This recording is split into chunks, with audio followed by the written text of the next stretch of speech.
Hello. In this video I'm going to follow up from the previous work on the RISC PC by bringing you up to date on the repairs that I've been doing, and also show you a feature that we didn't have time to include in the last video. If you remember, I said that the RISC PC has the ability to have a 486 processor alongside the main ARM processor, and that allows it to run Windows.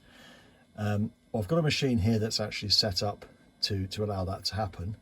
It's not the one from the museum, actually, it's a different one, and it actually has a CRT monitor, so it kind of looks how it would have looked back in the day.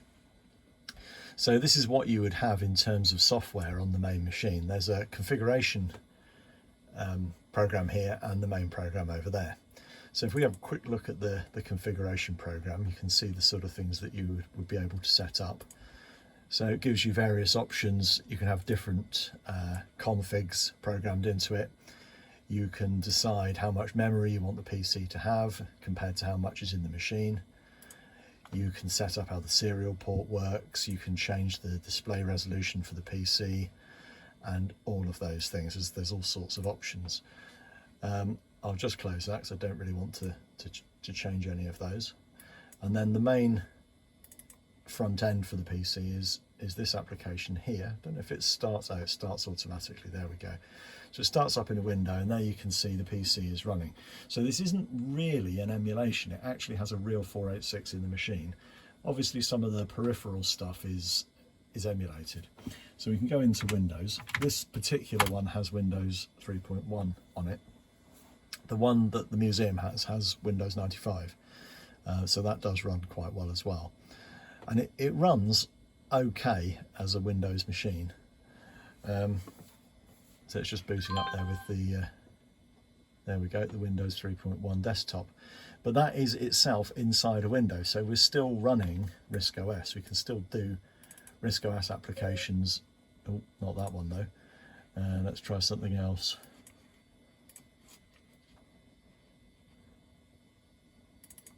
You can see you can still use the machine basically in the background.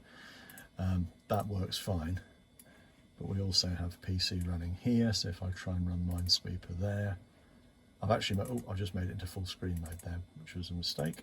But there we go, there's Minesweeper, and then I can still switch back to RISC OS. And I think, yeah, you can't actually play Minesweeper like that. You do have to double click in order to play it. So that's how that works. The advantage of this was, for a school's environment, it enabled people at schools to buy Acorn machines and run all their existing Acorn software, but it also allowed them to run Windows applications as well that were becoming a lot more popular at the time, Microsoft Word, Excel, and all that kind of thing. So I think the idea was that it would allow a seamless migration from one platform to another. And yeah, that's basically how it works. There is a downside to this, which is in DOS mode, it will run games, but it runs games very badly. It's extremely slow. And that's because of the way that the video memory works. So there is no video card on here, there's no hardware acceleration. All the video data has to be passed back to the main Acorn machine and translated onto the screen, and so it means that DOS performance, game performance, is really poor. You can run Doom on the ARM hardware, but you absolutely can't run Doom, or not very well anyway, on the PC side. It's just not playable. So anyway, that's an interesting feature of these machines which I thought it would be fun to show you.